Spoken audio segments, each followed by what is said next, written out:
This is The Art of Startup War, and I am your host, Brian McMahon. I am the sensei here at Expert Dojo, the fastest growing startup accelerator in Southern California. Now, in the first 2 seasons, we answered your questions about how to find investment for your business. We brought in the most accomplished investors in startup in America. You can find it on iTunes, SoundCloud, and Google Play.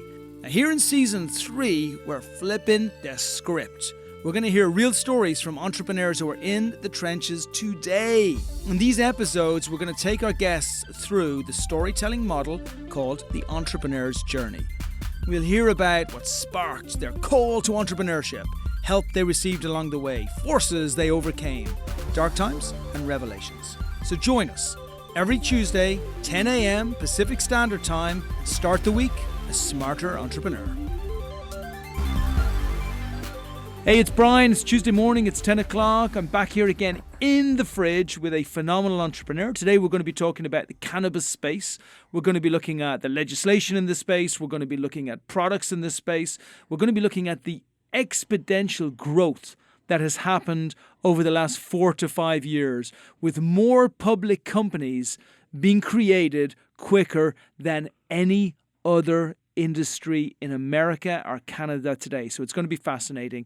And I have my very good friend, successful entrepreneur and man of the moment, Mike Weiss. Mike, welcome. Hey, Brian, glad to be here. Tell us all about the space, but more importantly, tell me how you managed to get into it. Sure. Well, when you pitch investors, they like to know what kind of experience you have in your industry. And Nature's Dream, which is the name of the company, we have an app called Cannacopia. So we're in the cannabis technology space.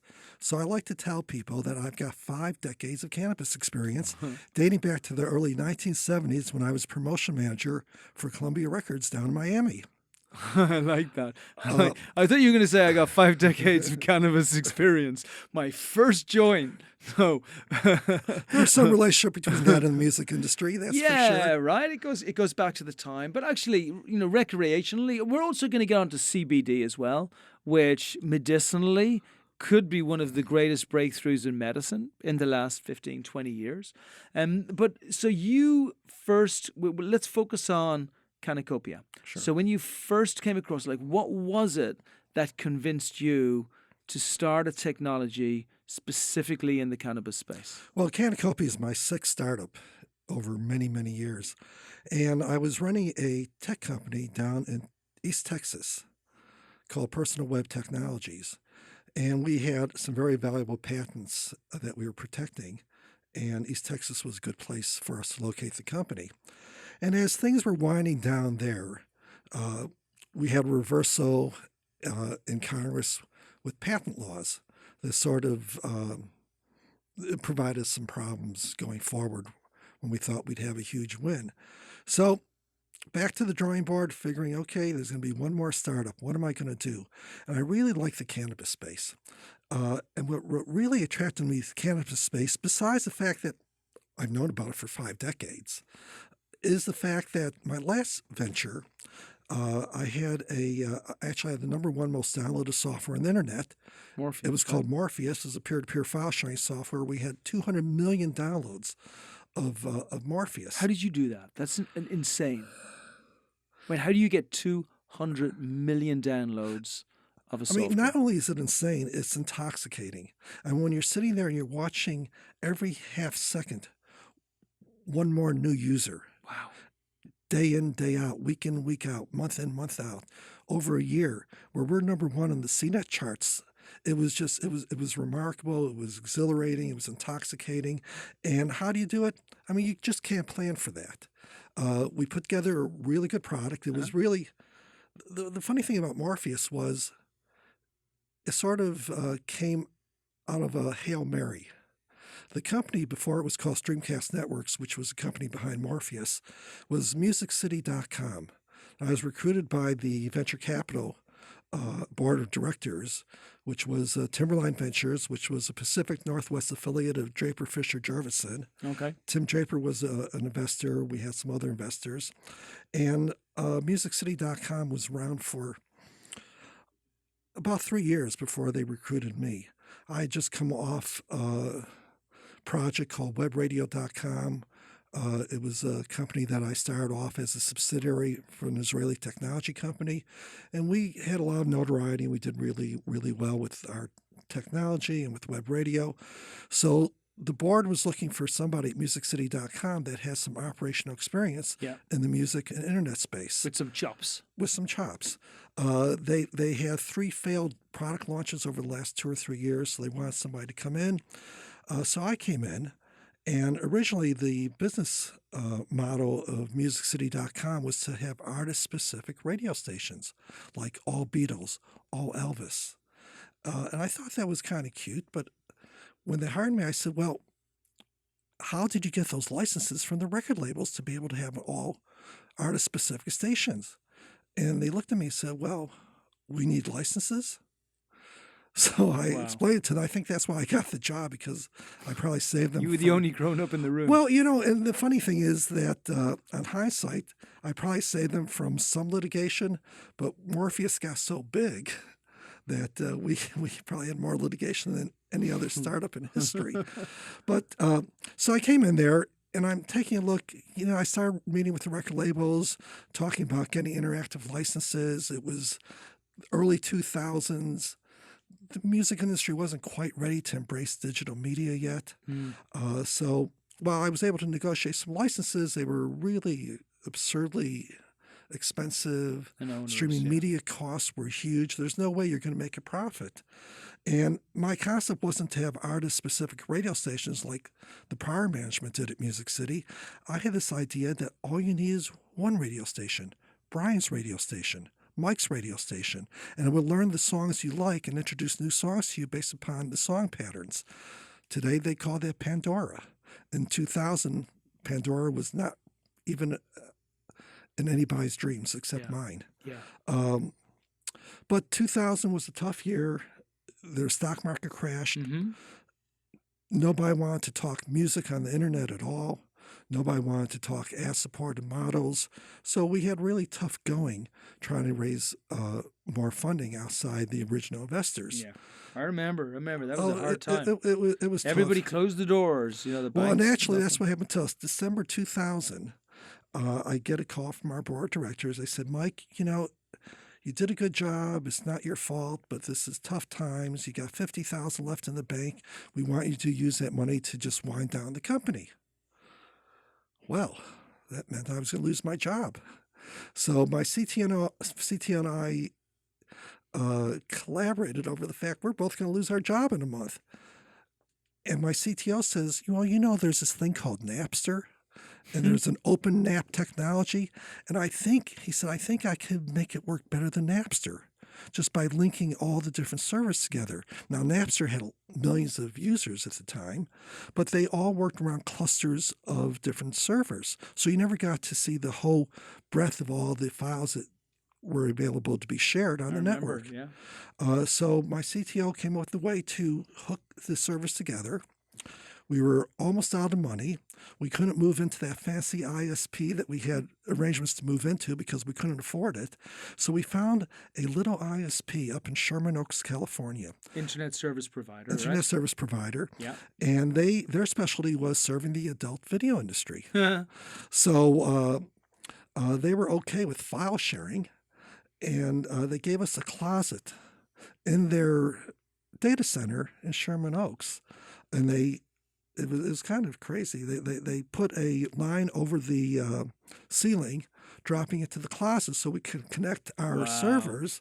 We had a few servers. We bought one of those Baker racks at Costco to put the servers on, plugged it in, and we launched, originally it was called Music City OpenNAP. And we did a little bit of background. We wanted to make sure that nobody knew that we were a VC-funded company.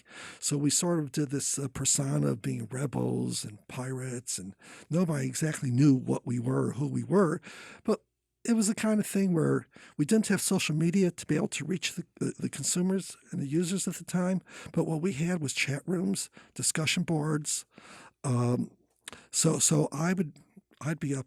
I'd spend 3 nights up in a row before I just crash, go to sleep for 6 hours and do it all over again. And I'd be hitting the discussion boards, all the sites, just laying the way for this Music City Open app.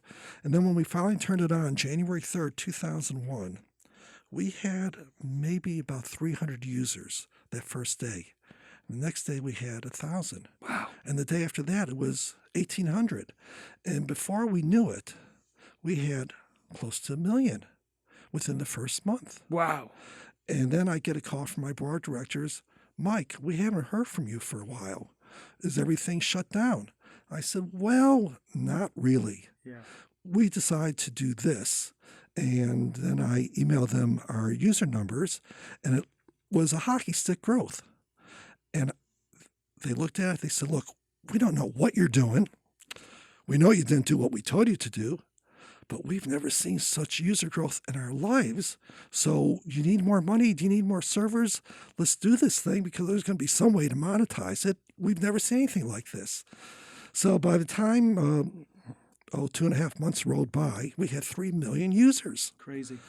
But this open app technology couldn't take the user growth.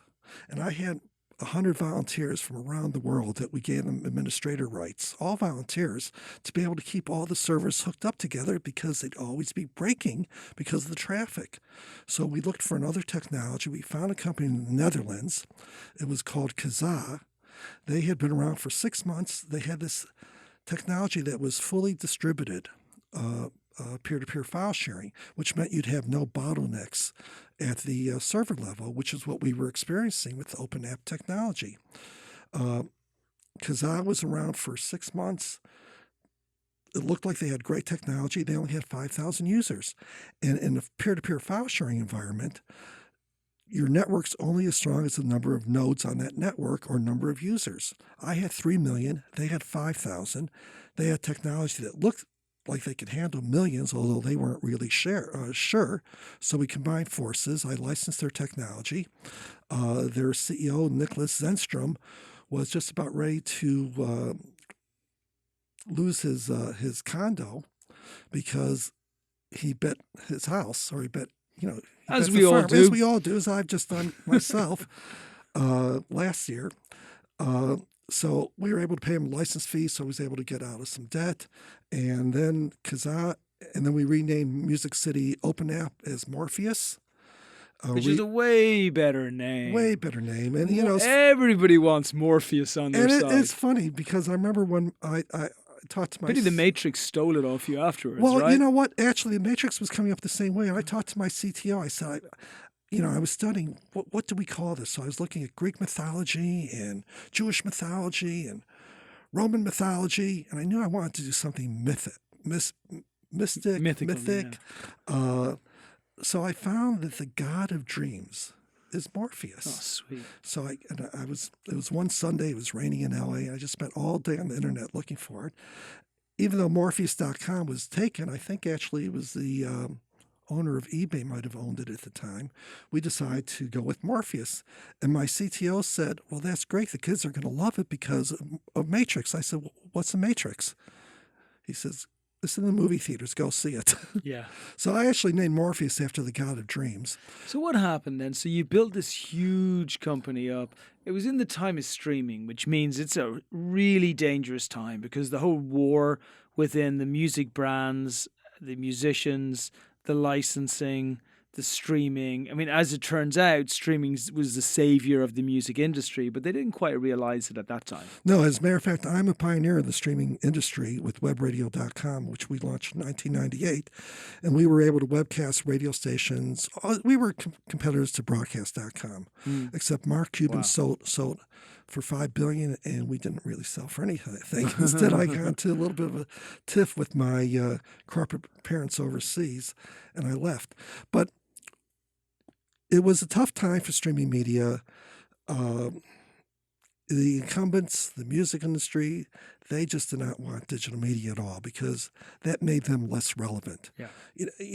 By having the fans be able to communicate with each other and even the artists. I mean, we had a lot of artists that embraced Morpheus. We had a lot of independent record labels that used Morpheus. And even the major record labels, the promotion people would put songs out on Morpheus just to get a buzz going. What was the maximum amount of users that you had? I had 200 million. Jeez. Enough said. Listen, I I want mean, to. any single time of the day, 24/7, there'd be at least 3 million people on Morpheus. Unbelievable, right? So it says everything. So when we have this part of the podcast, it's really to specifically refer to the background to see if there's any relevance to going further. So obviously, this tells us a couple of things. Number one, you got entrepreneurship, which is in your soul. Number two, you took a business from zero, less than zero, minus friggin' 20, and you brought it up to a 200 million user platform in an industry where that went absolutely against the grain. And then also, with this current business that you're moving into, you went all in on it. Like you decided to do the business. So I want to move over to Cannacopia and say, like, what was it that specifically made you love that particular space, go into it, but more importantly, realize it was such a great business?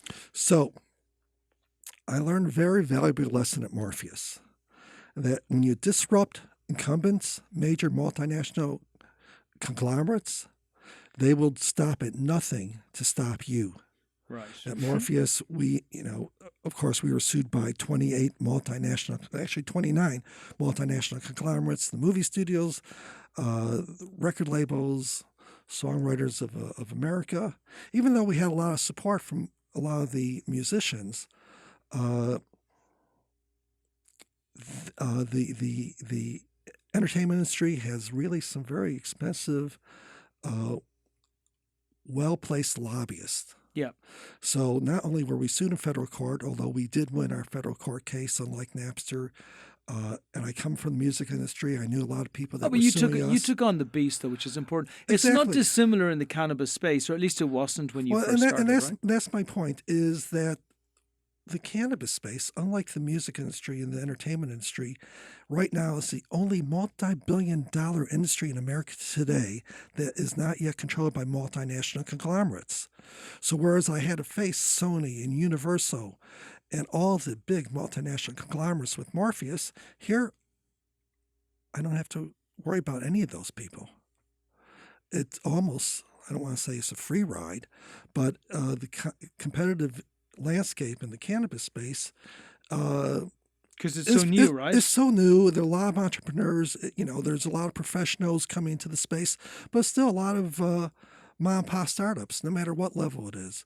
But we're seeing huge exits. I mean, not just like MedMen, of course, which is the one that everybody knows about.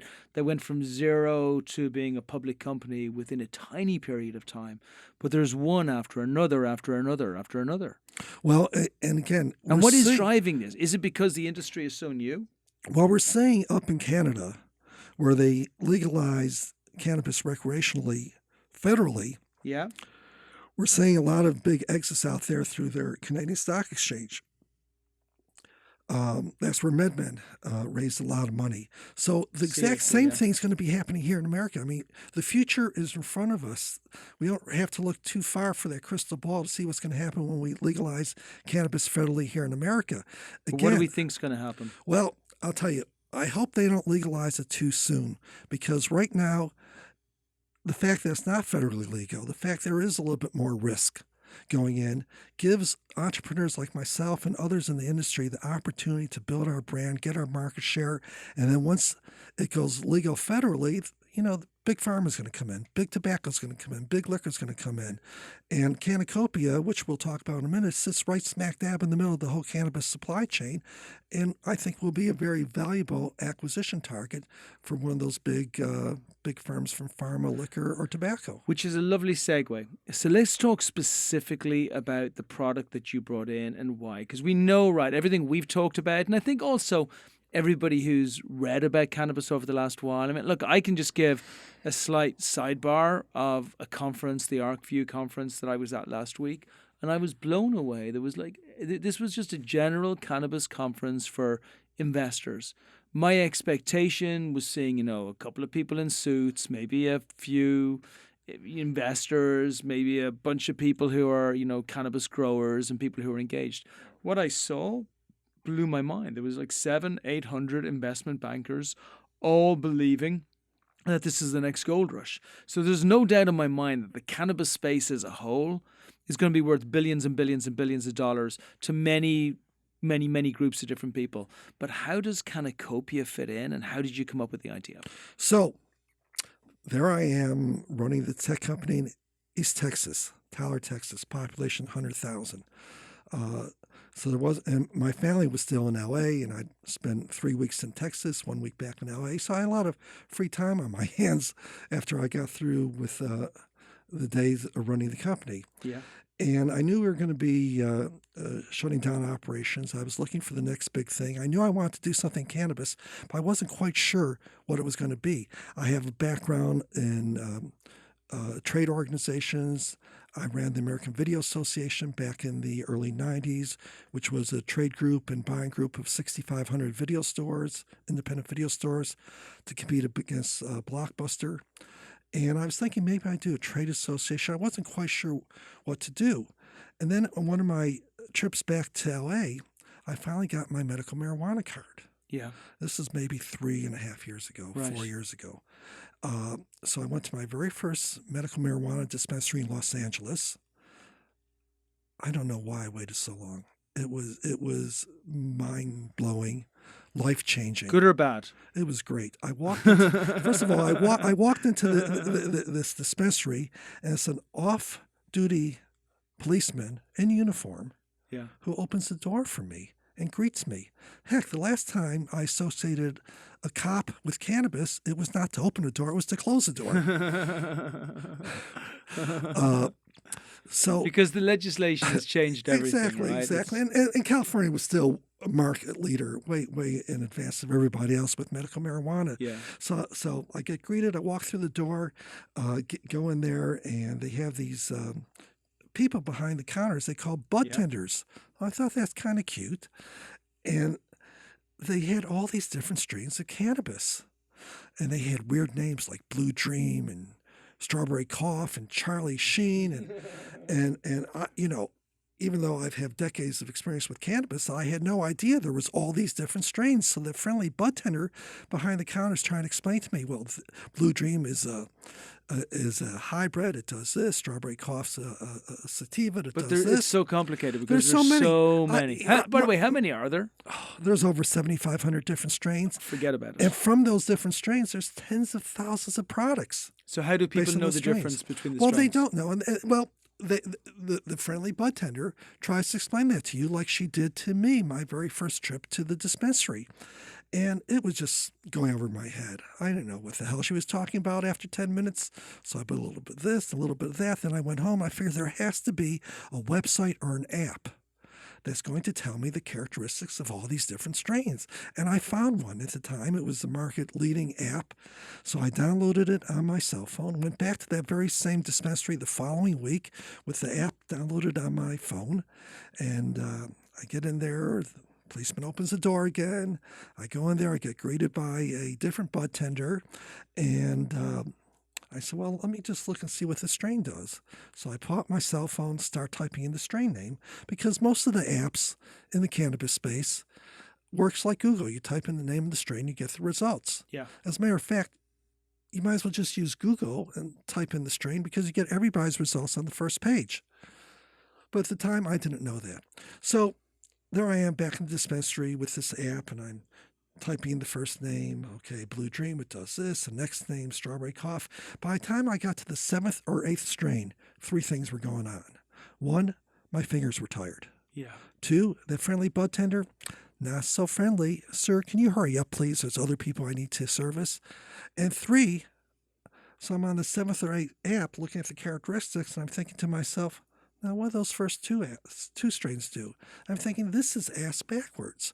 You shouldn't have to go look for the strain, look for the product. It should find you. Yeah, based on what you're looking to try based and achieve. Based upon the way you want to feel. Yeah. And nobody was doing that.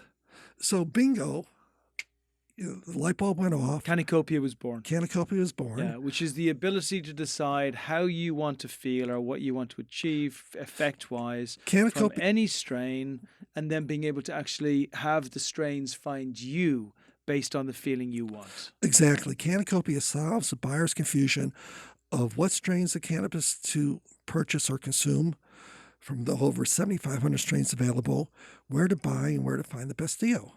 Beautiful. Users can rate, review, and recommend like you do with Yelp. Yeah. And that's Cannacopia. Amazing. Like what a phenomenal app. And so we're going to talk through I want to talk through the building of it and the challenges of building it, because building something like this where you put this amount of strains in is incredibly complicated. And then the funding of it as well. Obviously you put a lot of money into it yourself, but talk about like how you found investors and Sure. bringing those investors in. Well, I think it goes back that, as I said, this is my sixth startup. And I realized that every company that I've started up, I've really done it because I want to solve my problem, and hoping that other people have the same problem I have. Like, I'm a pioneer in the home video industry. I opened the third video store in the world in 1978.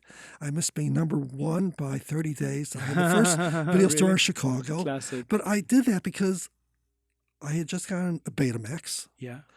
And there were no movies to watch. I wanted to watch movies. Oh my gosh! Stop talking about Betamax, will you? I feel like I'm getting old. Now, this is it. With Cannacopia, it was the same thing.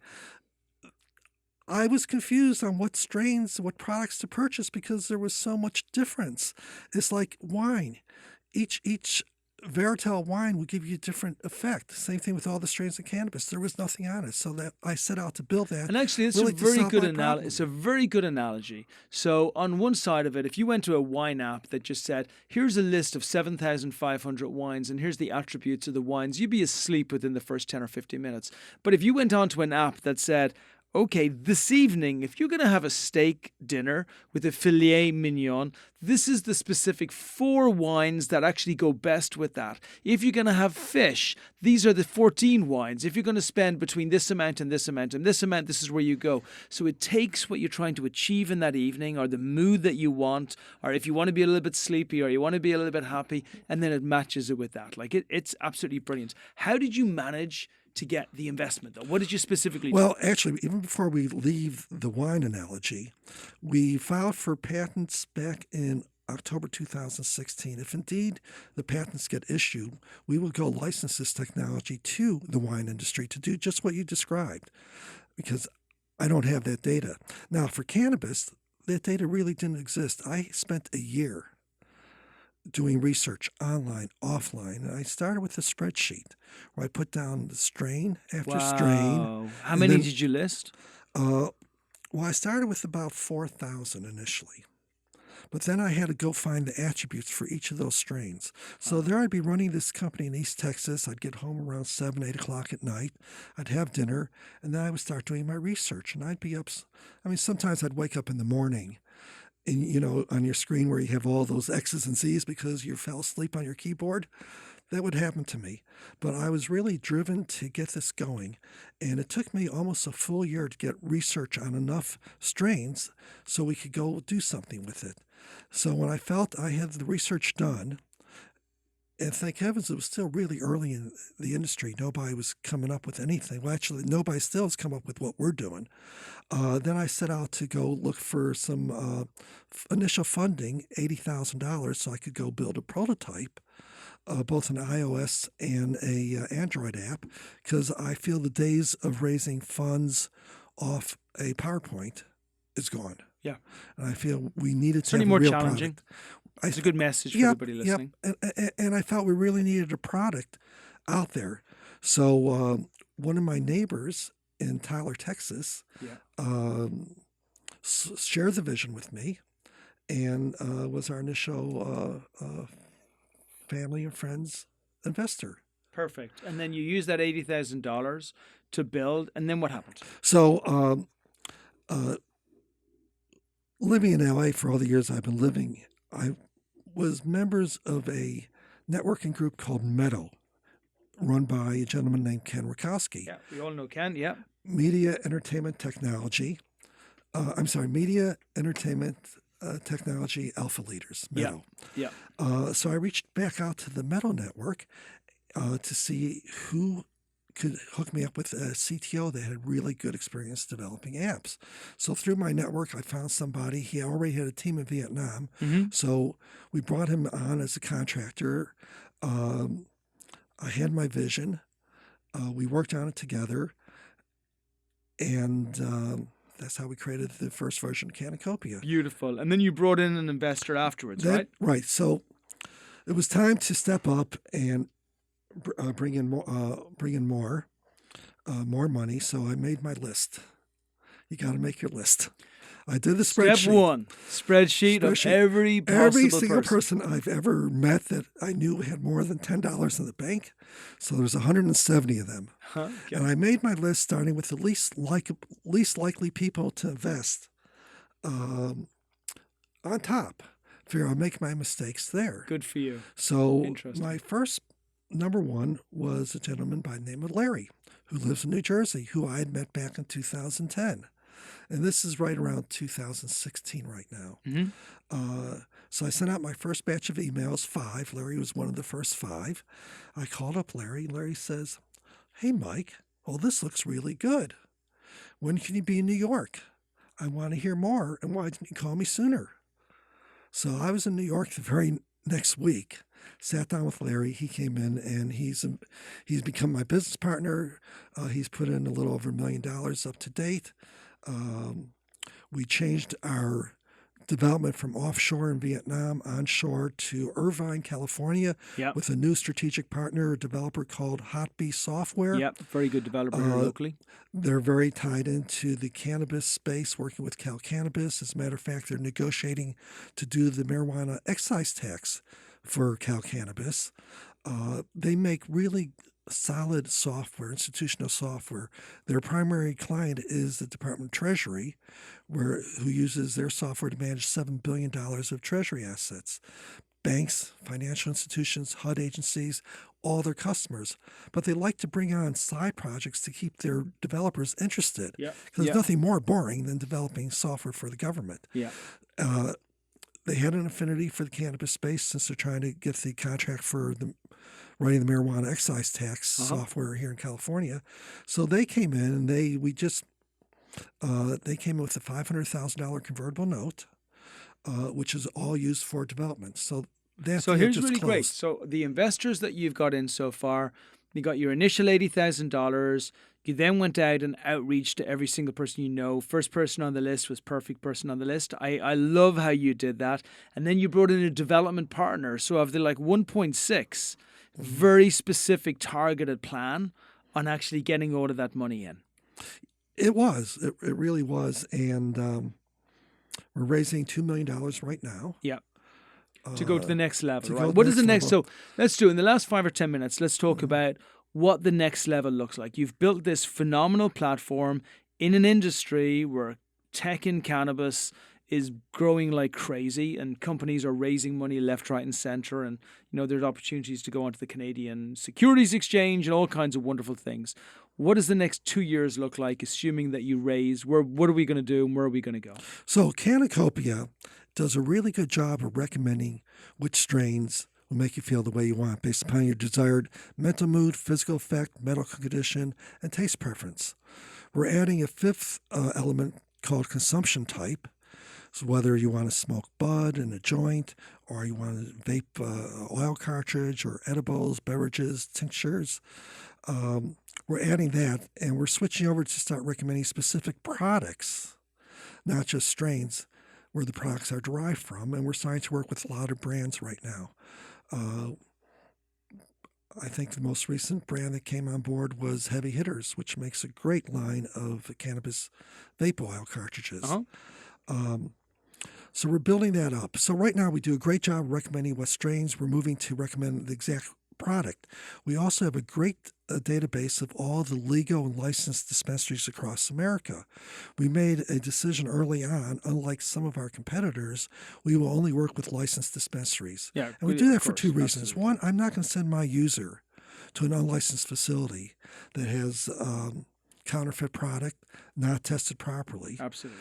2, this is our industry.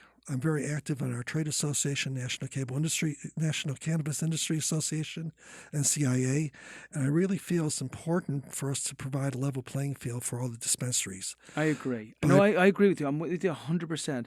Take me, though, to your product, right? So, again, remembering there are investors listening to this. This is where we are. So, the product itself, right now, It looks at every single strain. It then converts those thousands of strains into exact moods that you're like trying to accomplish yourself. I'll tell you, I've seen the app. It's absolutely beautiful, very intuitive. It looks and it feels gorgeous. But you're going to raise $2 million. When you get it from a cannabis investor, when that money is raised, what does it look like? Like, is the app going to do the same? Are you going to add on something? So we're in the process of actually enhancing the app, a little bit more of intuitive interface. I mean, right now we have the wow factor. So we're going to go from wow to totally insane over the top with Cannacopia. So we do a great job recommending strains. We're moving to recommend products. We have a great database of licensed dispensaries. So our next big goal is to tie in the back-end POS systems, point of sale systems of the dispensaries with our recommendation engine. So we'll show you exactly where it is in stock. 76% of consumers make their cannabis purchase buying decision based upon price. Yeah, and right now there is no price comparison out there, so we'll be doing that until they change the federal banking laws, which may happen sooner rather than later, which we'll talk about in a minute.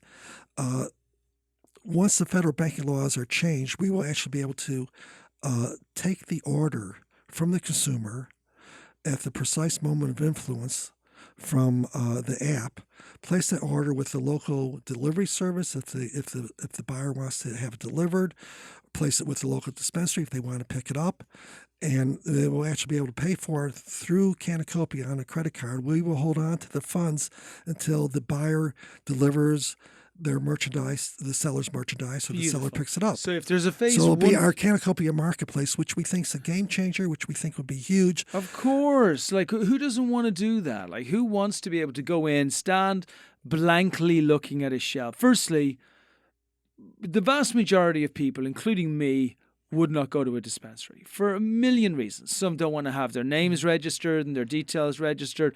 Others don't want to do it in their local areas or in their shops. But for 100 other reasons, we should go there, whether it's CBD that we give to our dogs to calm them down if they're in a very stressful state, or whether it's like my father used to have arthritis when he was alive, and terrible debilitating arthritis, and you should have seen the horrible drugs that were put into him. Were fine. Maybe they helped some of the symptoms of arthritis, but they ate his stomach alive and the rest of his body. So there's CBD attributes. So for everybody should be able to get access to whatever they need to get access to in the legal states where it's 100% legal. And they should be able to do it at their own convenience. So I love the fact that you make it so simple for people to actually be able to get access to exactly what they want to feel, when they want to feel it, and be able to buy it, right? So once it's legal, I think it's a no-brainer. I think for people, even who are used to going into the stores, like, why would you bother going to a dispensary when you can just do it directly there in your app? What does the time scale look like? If we call it phase 1, 2, and 3. Phase 1 is what you got right now. A beautiful experience that tells you exactly what strains you should get to get one mood. Phase 2, which is a beautiful experience that does the same thing, but also shows you where you can buy it, and you buy it directly in the store. And then phase 3 is actually where you're buying it directly on the app, but it's still coming from the stores. When do you see phase 2 being implemented? And I want to have a little play with the legislation. I think, when do you see phase 3? So phase 2, tying to the back end of the POS systems, we were actually trying to do that for 2 years, and we became partners with some of the leading POS systems out there, but their technology was still sort of in the early stage and spaghetti code, and it was really hard to work with them all. So I just recently licensed from a third-party startup technology that will actually have me be able to write to 70% of the leading cannabis POS systems. So we solved that. Beautiful. So we're talking about that soon. So how quickly? We're working on it right now. Obviously, the next round of funding would be helpful to us, so we could expedite that to do thousands instead of hundreds. So we're working on that right now. And then 2019 for sure, right? 2019 for sure. Okay, beautiful. And then legislation? Last year in the House, there was a bipartisan banking bill introduced that would allow licensed cannabis businesses in the legalized states to use federal banks and to use credit cards. Okay. That bill was stalled in the House because of a Congressman, Pete Sessions, who was head of one of the committees where that bill had to go through. No relationship to Jeff Sessions, the former Attorney General, but Pete Sessions and Jeff Sessions share the same dislike for cannabis. So fast forward to 2018 midterm elections. Pete Sessions is gone. The Democrats are in control. That bill is making its way through Congress right now. It will probably pass the House, then go to Senate. And we think that will be signed into law sometime later this year. So we're building up now just to be ready to be able to get ready to flick a switch and be able to put that marketplace on. And I'll give Now, my last comment. But there was some exciting developments last Friday. Senator Wyden from Oregon, who's a friend of technology, a friend of cannabis. Senator Wyden's great. He introduced on Friday Senate Bill 420 for the federal legalization of cannabis. Okay. So I just don't want that bill to happen too soon. I need a little bit more time to build up my market share. Built. But no, you're building the greatest marketplace. And I want to add my last comment, and then I would like you to finish off, please, by giving just details, name and everything so people can actually contact you. I think we've got loads about the company. Here's my feeling about where you are. When cars first came out, you could have spent all of the time in the world trying to build the next brilliant car. And yeah, there was a chance that you could do a Ford. And yeah, everybody chases the Fords, or they chase the other cars that come through. But you know the most beautiful place to be? The folks who are providing the gas for the cars, right? That's the dream, because it doesn't matter if it's a Land Rover, it doesn't matter if it's a Ford, it doesn't matter if it's a Nissan, they all need gas in their cars. So Cannacopia is the gas that connects the consumer to the access to the product everywhere. That's what makes it so beautiful. So that's why I loved Cannacopia. That's why for me we were so pleased to put Cannacopia into our venture studio and have it as a company that we directly work with and represent to push you guys forward to a place that we can be the central platform anywhere in the world where people are actually going to make the smart choices about what they need. So on that point, last comments, and then just how do they contact you? Well, here's the thing. We are in a once-in-a-lifetime opportunity to participate in an industry that's coming off almost a century of prohibition. That's never going to happen again in my lifetime, probably not in your lifetime either. And again, it's the only multi-billion-dollar industry in America today, not yet controlled by multinational conglomerates. And while others are out there fighting for market share by opening expensive and highly regulated grow facilities, dispensaries, everything, distributorships. They're the car manufacturing plants, right? All we want to be is that digital consumer interface that connects the masses with the goods and services. That's where we're fitting in. It's a similar model to Uber, Airbnb, and others. We don't touch the plant. We just want to be that digital software interface that connects the buyer with the seller and the brand. So Cannacopia, Cannacopia, Cannabis plus Utopia equals Cannacopia. We have a website that has our contact information. And then to contact you? I contact Mike Weiss at Cannacopia. How's that spelled? Cann. Oh, no. How's it spelled? Mike, is it actually, Mike Weiss? It's Mike, Mike, at Cannacopia.com. Even better. Real easy way to do that. And that's our story. That's it. Listen, lovely investors, startups, everybody else, you know how to contact Mike. This is a great story, one we're very proud to be a part of. And 6 months' time, let's see what amazing things come to this company. Thanks, Brian. You got it. That's a wrap. Thanks for joining us. If you love the podcast, please empower your circle by sharing these stories. The Art of Startup War is brought to you by Expert Dojo. And remember, we invest in startups, $50,000 checks. Make sure you apply on our site if you are one of those great entrepreneurs looking to bring your company to the next level. As far as the Art of Startup War is concerned, we are back every single Tuesday at 10 a.m. So remember, check out the new episodes. If you want to find out what the investors think, check out season 1 or 2. But make sure you join us every single week.